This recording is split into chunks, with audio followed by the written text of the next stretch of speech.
Assalamualaikum, welcome back to BFA's On The Ball show. Right, we've talked about CFL, we've talked about the First Division, the Premiership, and as we know, well done to FC Bengals, and we still have a small matter of the First Division to conclude, which will maybe happen next week depending on the results. So good luck to Poplar, good luck to FC sorry, did I say Poplar? Aberfeldy, and good luck to Brick Lane. Right, moving on, we want to do something a bit different. We've got a couple of new guests on. Some of you may know them, some of you may not, but that's the idea, to get their faces out there and share with everybody in the community the good work that they're doing in their respected trades. With us now to talk about, I guess, grassroots football and maybe Asians in football and the development of our kids and football in general. To my left I have special guests, I guess, Dev Trehan, who is a journalist and sports writer. Welcome, Dev. Thanks very much, Admiral. You're good? Yeah, very well indeed. Brilliant. Thanks for having me on. You're welcome. And also we have Sufyan Mia. Now this is a brilliant story, and when I heard it, it was a no-brainer for me to invite him on the show and share his story and his, I guess, philosophy on football and reasons as to why he's done what he has. Sufyan Mia is a parent, like many of us, but he's gone to the next level in terms of his love for the game and his passion to give his child what he wants. We talk about parental commitment, we talk about parental dedication. Let's hear from Sufyan exactly what he's done, and this, I think we're not just talking Asian parents, we're talking parents in general, because there's not many parents in the world that would be doing what he's decided to do. Sufyan, welcome to the show. Thank you very much, General. Pleasure to have you on. Thank you. I guess I'm going to come straight to you, because tell us a bit about what exactly that you've done that's so different. You have a child, he's 13 years old, Zidane Mia. Please share with us what the journey that you've had. It's been an amazing and phenomenal journey. Zidane started playing football at the age of 7 and at the David Beckham Academy, and from there he progressed into local teams and tried out in a few academies around the country. Elite Soccer, one of them, Pro Touch being another one, and then tried out different clubs. And during his journey, he ended up at Arsenal Development Centre for 2 years. And while we were there was a couple of people who followed Zidane's journey, who actually told me about, looking at abroad. So we researched into it, looked at Spain, looked at Denmark, looked at even Far East. We looked at Thailand, we looked at Hong Kong, and one of the countries that kept coming up was America. And two of his coaches, Keith Bonus, who is now the national women's team manager for Estonia, and Taf Roman, who is a UEFA Licence A coach, suggested looking to America. And ironically, while Taf was at Arsenal and Zidane was at Arsenal as well, Michael Johnson came to Arsenal and had a seminar about his academy or performance centre based in America, and said, look, you've got to look at your body mechanics and as an athlete, and he virtually guarantees any pros or any elite level sports people that if they go into academy there, attended one of the intensive courses or training courses, they will improve them. So Taff told me about it, and me being myself, I looked it up, Googled it, and I thought, you know what, we're going to go out there. And I took Zidane out there for first or 2 weeks. And how old was he then? And he was just 11. Okay. And after 3 days, we took him to the Michael Johnson Performance Centre in Geneva, Ohio, based at the Spire Institute. And Spire Institute is one of the 10 Olympic and Paralympic training institutes for America. And within like 3 days, they offered him a scholarship. Okay. And I thought, wow, it's very flattering. I was never ever going to send an 11-year-old to America by himself. Well, let's hold that thought, because I think it's the beginning of the story. I just want to. You very kindly brought in a clip that we're able to share with the viewers that are watching today, and it'll give you a bit of a flavour as to just the amount of work that has gone in and the amount of work and dedication that Zidane is putting in over there in the States. So let's watch the highlights, and we'll come back and take up on where we finish. So enjoy the highlights, and we'll see you in a few minutes.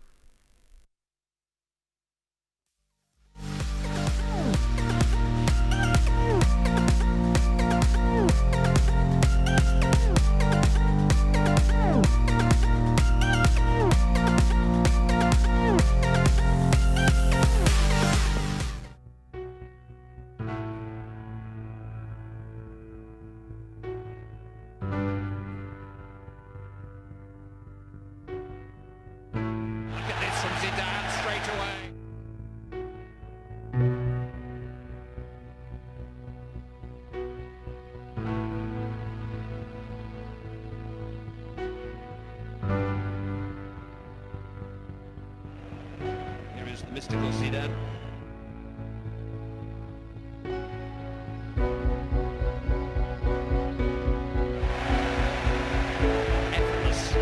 Effortless brilliance.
He started out and he had some deficits and some obstacles.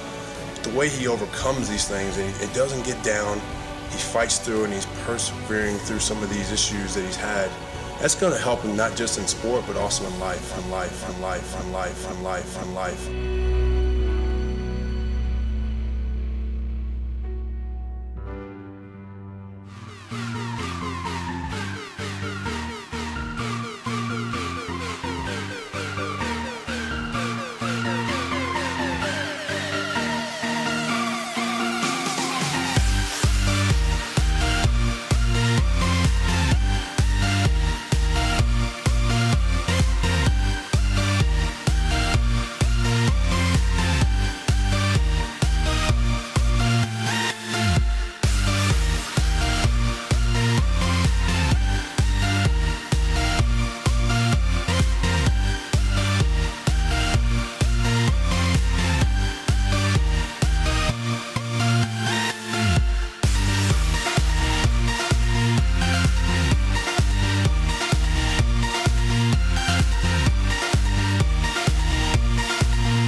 Okay, welcome back. Well, you've seen it.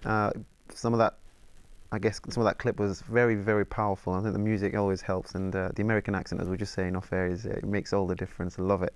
But coming back to you, Sufyan, obviously the reason you've done it, we've just seen why and hopefully the difference. Are you happy with the progress and where he's at right now? Because just tell us where you were, and you've recently moved to Dallas, haven't you now? That's right, we moved from Geneva and gone to Dallas, Texas. It's been always coming up to 6 months. But the whole journey itself, Zidane and my younger daughter and my wife has gone out to America. It's been 1.5 years now. So half your family is in America, and you and your daughter are here? The eldest daughter is here. Yeah. And what we do every 6 weeks, we travel back to go and see them and see how they are and their progress. And it's a big sacrifice. It's a massive sacrifice, but what we have to accept is that the rewards are greater. You have to accept the work ethics, the training ethics, the whole mindset and the philosophy out there in the American training regime they have is phenomenal. And where Zidane was a year and a half to where he is now, a year and a half ago to where he is now, he's had a growth of 3 years somewhere in a year and a half, physically, mentally and emotionally. And you can see it. It's very powerful. It's very, his speed, his agility, his strength. He's become more confident, a bit arrogant on the pitch now. Scored some amazing goals for FC Dallas, crucial goals recently in the semi-final of the cup. Scored on the last kick of the game on a free kick. But would he had that growth if he stayed in England? I can categorically tell you as a parent, absolutely not. Okay, well, we'll talk about that in a bit more detail, I think. But Dev, coming to you now.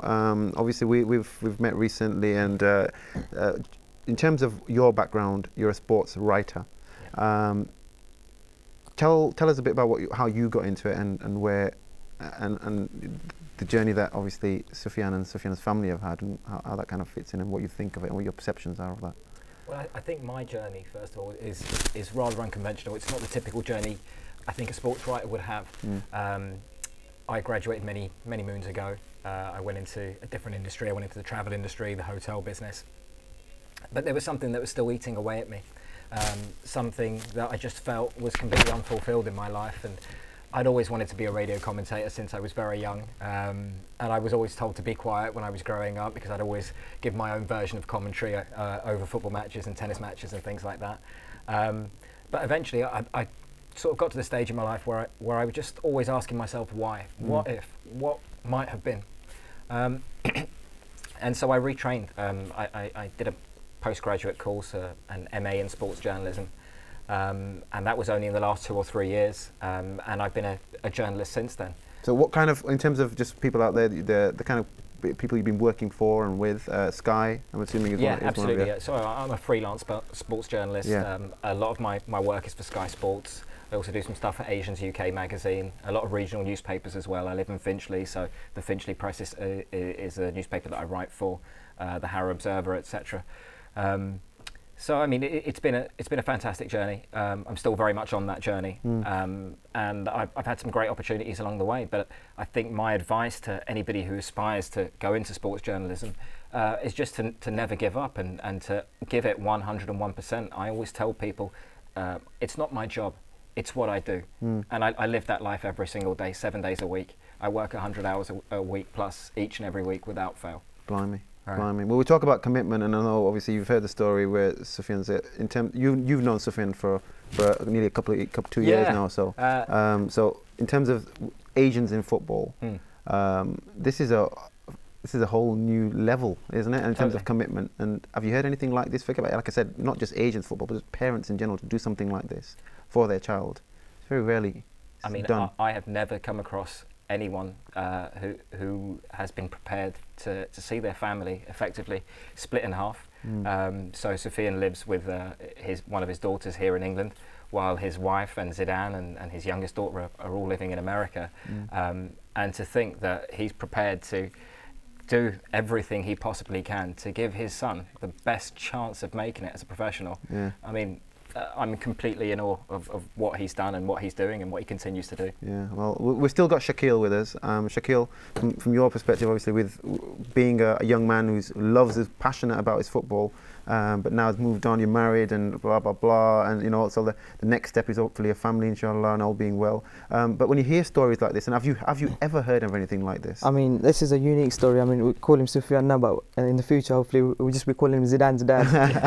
I mean, hopefully he makes it, and yeah, I mean, it's a unique situation, isn't it? You don't get many parents that dedicated to developing their child's career. I mean, with myself personally, you know, I was one of the lucky few in the older generation where my dad did actually help me, you know, like train for football and stuff like that. And you know, I was at Arsenal Academy, or not academy, but I mean, I trained at Highbury for a couple of years. I mean, he took the initiative to take me there, and I mean, with the future generation coming up, I mean, with yourself and Mbai, and you know, you can see a lot of the parents they're getting into helping out their kids and that, and it's good to see Sufyan, you know, taking his son all the way to America, just you know, just to develop as a player.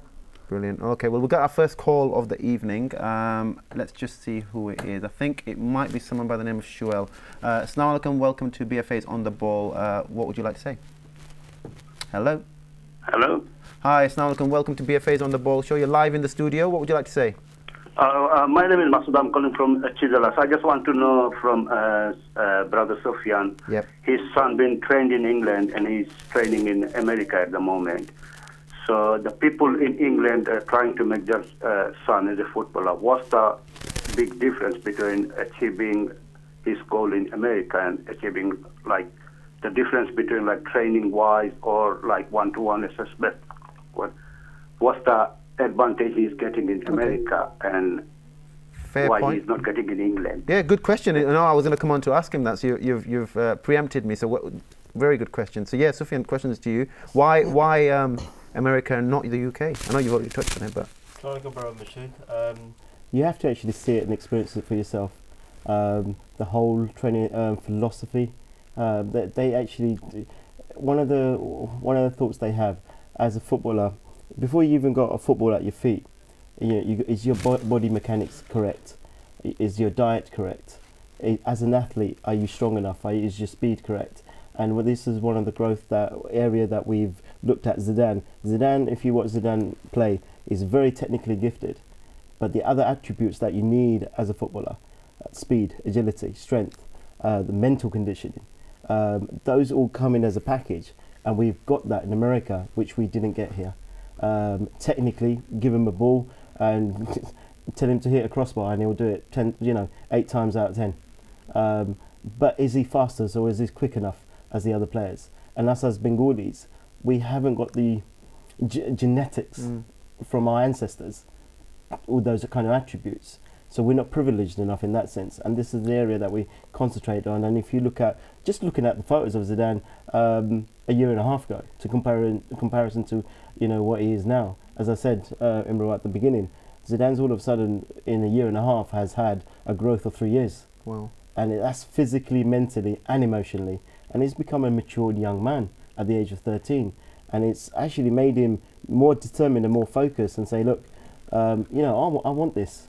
I really want this. And to have a son who's so determined and who's very passionate about his dream, you only can admire and not just be proud, and just support all the way through. And as I said, the sacrifice is great, but if you look at the benefits and the rewards that Zidane is getting, it's far greater than the sacrifices. Okay, well, I think that's that question. Dev, we've got another call apparently. Okay, so, Assalamu alaikum, welcome to BFA's On The Ball show. Who do we have on the line? Hello? Assalamu alaikum. Hello? Hello. Oh, hi, Assalamu alaikum. Wa alaikum assalam. Regarding this situation with Brother Sufyan, okay, he's gone, so I can't apologise for that. It's a live show, we do get some... No, that's right, anyway, yeah, Dev, in terms of what you've just heard there, but the question is still standing in my perspective, in terms of if you've got a parent who doesn't have the financial clout, because it's not cheap, Sufyan, is it? Absolutely. No, it's not cheap. So to take a child out to America costs money. We must be missing a trick, because he's just said in the space of a year and a half, his son has developed 3 years. Yeah, in terms of his age and mental capacity, his body. We must be missing something in the UK here as a sports body. Is there something you must have more of an insight as to what not just the FA, but in terms of Sports Foundation, maybe what are they doing to kind of bridge that gap if they can? Absolutely. I mean, for me and from my experiences and from everything that I've seen, there's a completely different focus and emphasis on athletics and sport in general in America. They're very athletic friendly, and that stems right from the collegiate system and before that, all the way through. I mean, I think that's the key difference that we have in this country, that very few athletes have scholarships as such at university with fantastic facilities, and you saw some of the facilities there at the Michael Johnson Performance Center in Dallas, and they're mind-blowing to think that a 13-year-old has got access to that kind of level of training. The sports psychology aspect's a huge one as well. And I just feel that the American approach is a very different one. They're very focused on the athlete first and foremost, rather than the technical side of things and the technical aspect, which I feel like they focus on in this country somewhat, but they certainly on the continent focus on that a lot more. Particularly with things like futsal, if you're talking about football and things like that. So yeah, definitely there's a lot more that could be done here, certainly by way of facilities. Well, in terms of facilities, we're talking about Michael Johnson. Michael Johnson, this is probably one of his developments, and it's probably one of the elite ones in the world, isn't it? I think there's probably nothing like it. But in the UK, obviously, from my perspective, in terms of the research that I've done, we've got Loughborough University, which is one of the most renowned sports facilities in the UK, and most of our great athletes come through there at some stage, or have to go there, visited and been through it. Is it a case that we might need possibly more centres like Loughborough popped up around other parts of the UK? Yeah, I mean, I think that's a great point. I mean, Loughborough is a standout example of a place where many of this country's top athletes train at. Brunel's also a good example. St Mary's University College in Twickenham, they've also got some really, really good facilities there as well. Certainly, I do think centres of excellence are few and far in between in this country. Okay. There could be more. There is a lot of good work being done by the Football Foundation in that respect. Yeah. But yeah, definitely a shortage of facilities and also the access to those facilities as well, because it's one thing creating an all singing, all dancing technical centre, but if you've got to pay X, Y and Z for it, well then you're going to lose the talent there as well. Okay. Shaquille, you mentioned you've been through the system in terms of Arsenal at the Highbury Centre. In your experience, obviously the gentleman just called in, asked a question, why has he gone to America and why hasn't he stayed here in the UK? How have you found, what's been your experiences of the facilities and the opportunities in terms of, not just from a football perspective, but we're talking about the other aspects that come along with growth and development as a child in terms of the holistic approach to football? I mean, in terms of like Zidane's development, he's focusing. I mean, I'm sure his diet and everything is. I mean, watch specifically what he's eating, how he's exercising, everything. Everything is, you know, everything is monitored, and you know, I think growing up, I mean, our diet wasn't great, was it? Yeah. I mean, recently everyone's, you know, becoming more aware of what they should be eating and how they should be training and to develop and, you know, physically and everything. But I mean, for a few of us, it's a, you know, that opportunity has long gone now. And with the new, obviously we've got with Sporting Bengal kids and that, you know, if we develop that nutrition side of it, you know, how to develop physically, how to improve all that, you know, hopefully the future is going to look a lot brighter. Okay. Go on, sorry. Yeah, the thing is, you talk about diet, Shaquille. If you look at Zidane's regime, the philosophy there, they look at two key components. One, the sports individual, and they look at the sports specific. And when you break down the sports individual, I mean, Zidane's only 13. He's got a one-to-one sports psychologist on him. He's got a sleep therapist on him. They monitor his sleep. They got a sports dietitian on him. They got a sports mentor on him, sports psychologist on him. They got an education officer. So, you know, the dream's massive, and you're chasing a dream, and you want to become this professional footballer, and you want to, you know, replicate that name Zidane. You know, my name's Zidane. I want to be the next Zidane. But amongst the whole big dream, there's a big thing in a young person's life is education, and they concentrate that on that as well, because the education level must be just as equal. So if they see you deteriorate in any way, the education has gone down and the marks that you should be getting, you're not getting because you're overplayed or overtrained, they just tone it down, and they put that life and that balance in a youngster's life. And you think, wow, you know what? And Zidane's very lucky in terms of to get the scholarship at Michael Johnson Performance. But we went out there to pursue and see what's out there, and not sit back and say, well, you know, maybe somebody will come along, maybe he would do this and maybe he would do that. We was advised, we was told, and we went out looking for it. And now I can honestly, as a parent, be comfortable enough and turn around and say Zidane's in the right place for his development from his teenagehood into manhood. America's the place, I will say, and we have travelled to quite a few countries to see that. Right, brilliant. Okay, on that note, we're going to leave it there for this segment. We're out of time, and like I say, it flies. You were asking before how long have we got. We literally will run out of time very shortly, as you see. So that's it. Thank you very much for watching the second segment. When we come back, we want to talk a bit more about grassroots football. Talk to Dev about recent coverage in the news around, we touched on it earlier, pro footballers and young kids being released at a young age. It might be something that we're interesting debate and get Dev's take on it. And so tune in, and hopefully we'll see you in 3 minutes time to talk about grassroots and Asians in football.